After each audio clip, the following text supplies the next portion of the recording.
today recording, it's I give credit to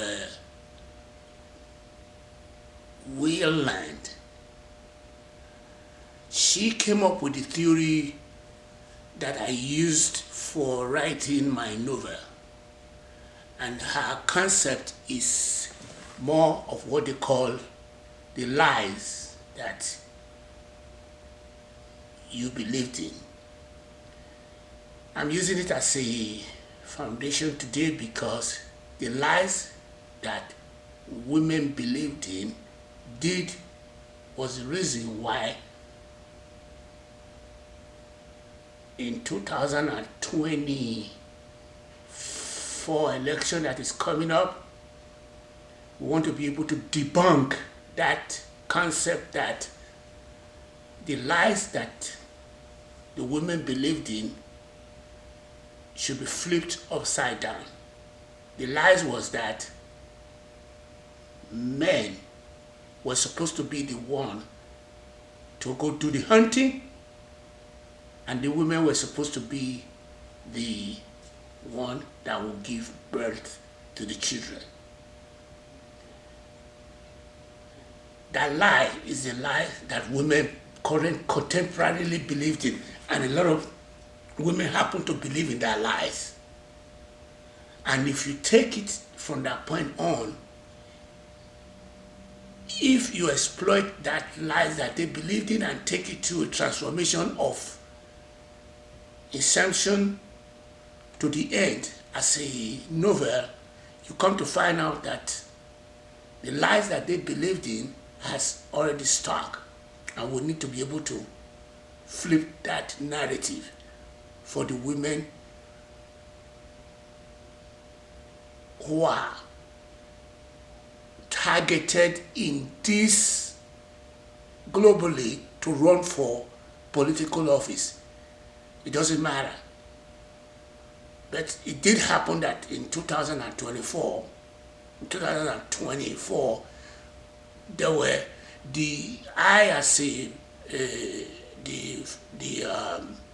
person doing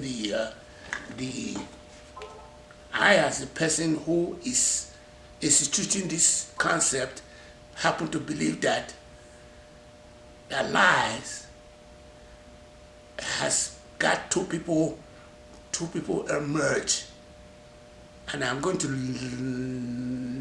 put the name out there because I have no connection to her of any magnitude, but I do want her to be able to beat the two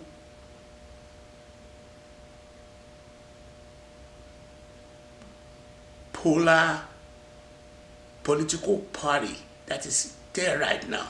And the two political parties are the fringe political parties. They fall into what we call the givers, which is the Republic, which is at this point in time, are the Democratic parties. And the givers are the Democratic parties. Then the takers are the Republican parties. In the middle there are 99.99% of the voting bloc, to which women forms half of the voting blocks. And I am calling on those women in New Hampshire, Iowa, to come out and vote to get the former Secretary of United Nations, the former Governor of North Carolina, to become the president that will beat the president, the person that will be able to beat these two sitting speculatorian misogynistic human beings sitting there. Even plus, she will be able to take on the Karate Kids. I'm using terminology because I don't want to put any name out there right now because I'm using characters. as part of the recording for the podcast. The character that I'm putting in there, I'm using the word blowhard, I'm using the word Jerobi, I'm using the word Karate Kids, I'm also using the word Madam Secretary. So I'm not using any word out there right now. So I'm calling on the average woman out there right now to help to see what they can do to be able to get a woman to be able to sit in that office. In the last recording I did, I remember I spoke extensively of the primordial time. I went back to primordial time and I delved into the area of stuff like primordial time, and I did delve into how we all got here, how creativity got here, whether it is through time immemorial, 13 billion years ago or 13 trillion light years ago. But that's out of the picture now. Today, what we are now exploiting today, we're going to answer a lot of the why. And we're going to set up what you call the problem space. We're going to set up what you call the middle of the recording, and we're going to take off the end of the recording. But the concept for today is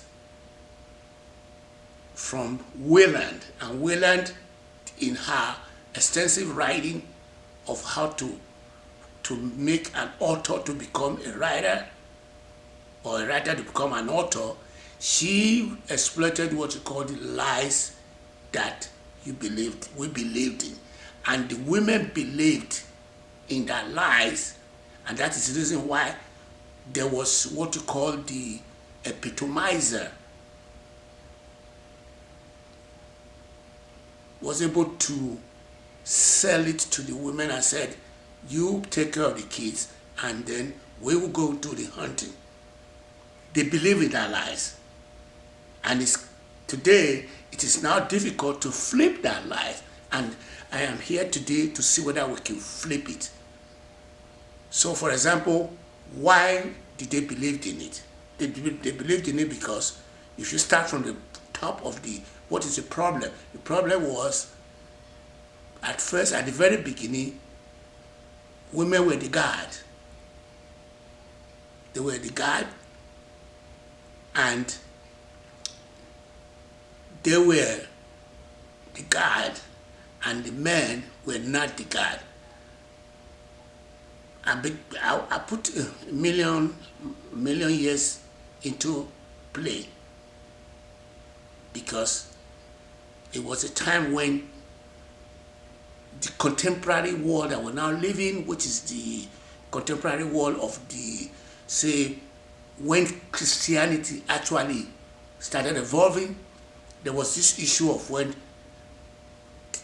an epitomizer hated on women and told them that they need to be, because they are full of human kindness and they were the God, that they need to be the one that will have the children, and the men were going to go out there and go start hunting.